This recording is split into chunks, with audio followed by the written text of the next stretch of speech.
Stephanie Milky here, aka KetoMom, or often called mom, sis, Steffi, daughter, wife, aunt, and friend. Just like many of you, I carry a lot of titles. My favorite title is mom. I should probably say wife, which takes a lot of my time. But let's be honest, if you want to do something and do it well, you will make the time for it. Commitment is hard because we find ourselves overcommitted, but when you practice prioritizing, you will find out what is actually important and what you can let go. With the KetoMom podcast, you will learn together how to manage our time, commit to the most important things in life, and I will equip you with the tools you need to feel qualified each step of the way. My name is Stephanie Milky, and welcome to the KetoMom Secrets podcast. Hello! How are you doing? Happy Sunday. Welcome to the KetoMom page. My name is Stephanie. Hey, do you know the answer to this question? If you fail to plan, Do you know what it is? Am I echo in my room? I apologize. My husband's watching football downstairs. The kids are running around outside with the dogs. It's super, super loud. Happy Sunday. Welcome to the KetoMom page. I am a mom of 4 girls. I have an amazing husband. Our house is loud and 4 dogs. So I'm hiding upstairs in my room, but it's kind of echoey in here. So tell me where you're tuning in from and tell me how is your Sunday going. If you're watching live, I'd love for you to drop a 1. I actually want to see something. If you watch live, put a 1 in the comments. If you watch the replay, put a 2. All right. If you fail to plan, you plan to fail. Not my words. I actually don't remember who I heard it from. If you fail to plan, you plan to fail. I remember hearing that for the very first time, and I thought, what does that look like? What am I not planning? I used to be very prideful. It's terrible to say that. I used to pride myself on the fact that I didn't have to plan. I wasn't a planner. I can fly by the seat of my pants, and I can be successful. And then as I had kids and more kids and homeschool and life, and really coaching other people and working on my own health, I found that if I did not plan, it was easy for me to find myself in a drive-thru, eat the candy bar, make an excuse, not go to the gym, say, I'll do it tomorrow, and so much more, right? I can't be the only one. So what I like to do, and this might not work for you necessarily today, but I wanted to give you some insight real quick. I like to tell people this. On Sunday, that works for me, whatever works for you. But on a day of the week, I like to plan. I like to look through my refrigerator and go, what am I having for dinner? What's in my refrigerator for the week? I was like, dinner tonight. I already got my dinner. What do I have in the refrigerator in the freezer for this week? What do I need to go get? What meals do we want to have planned? So that as life happens and we're going from whether it's sports or church night or hanging out with friends or we're doing different things, we don't find ourselves spending extra money and going through the drive-thru and not eating the greatest foods, and we find ourselves on track, for me, right? And so I like to take one day of the week. Today's my day. It might be your day, or you might pick a different day, but a day that I go, what's my plan for the week? What are my goals? If I want to achieve these goals, then I've got to have this ready. It's my workout clothes clean. I like to have my house picked up to have a successful week for school. I'm like, what are we doing? What does our calendar look like? And what are we eating? Right? What are we eating?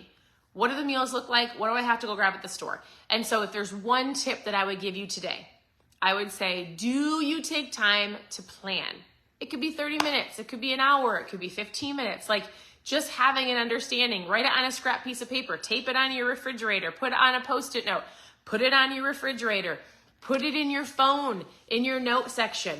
But like, I promise you, if you take some time to go, all right, here's what my meals are. Here's what we're going to do when you're like, I don't feel like cooking tonight and it's easy to run to the McDonald's. You're like, nope, I've already planned for us to have eggs and sausage tonight. That's what we're going to go have. I already have it. It's going to take me a little bit of time to make it, but guess what? I'm choosing the better option. Does this make sense? How many of you plan your meals or prep your menu for the week? Does anybody on here do that? And is there any questions that you have around that? So I like to, I've got laundry to put away. I'm like, where are all my gym shorts? That's one of my biggest, we moved to Florida and I left way too many things back in Minnesota. I'm like, where are all my shorts? So actually, I need to make sure my shorts are clean. If I can't find a pair of socks, I'm like, where are my socks? Where are my tennis shoes? So it sounds so silly, but I'm like, I need to know where all my stuff is, or I will find myself going, I'm not going to the gym. I'm not going to go for a walk. I've got other stuff to do. I've got to go do my laundry, right? So it is not selfish to take care of yourself, right? Like as parents, my girls are 16, 14, 12, and 10 when my girls were little. I actually wish I would have had an older mom tell me, Stephanie, take a little bit of time and go to the gym. Hey, Steph, like it's okay for you to take some time, let them go play and plan your meals. Like I didn't do that when my girls were little. I barely ever left them. Because I felt like they needed me 24/7.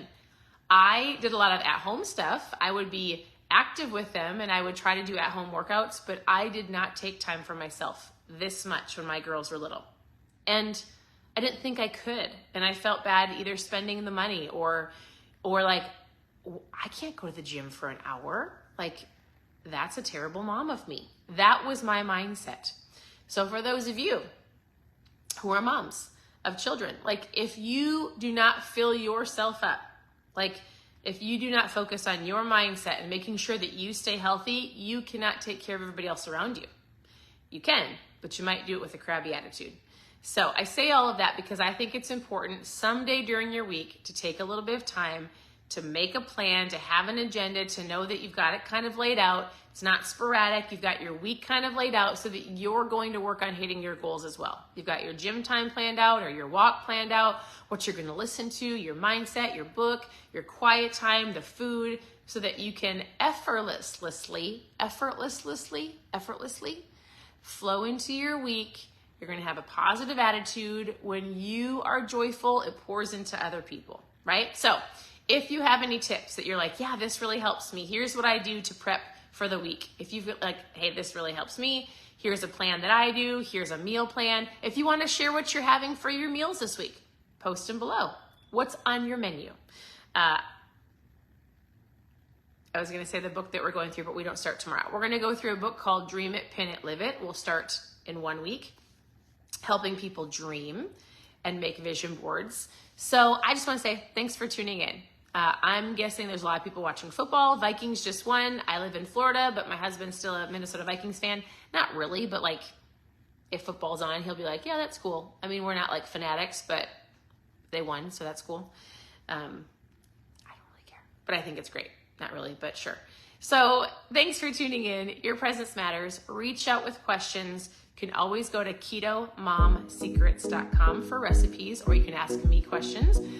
We'll be sharing some more Thanksgiving recipes here soon. And again, I'm here if you have any questions. I hope you guys have a wonderful day. Bye.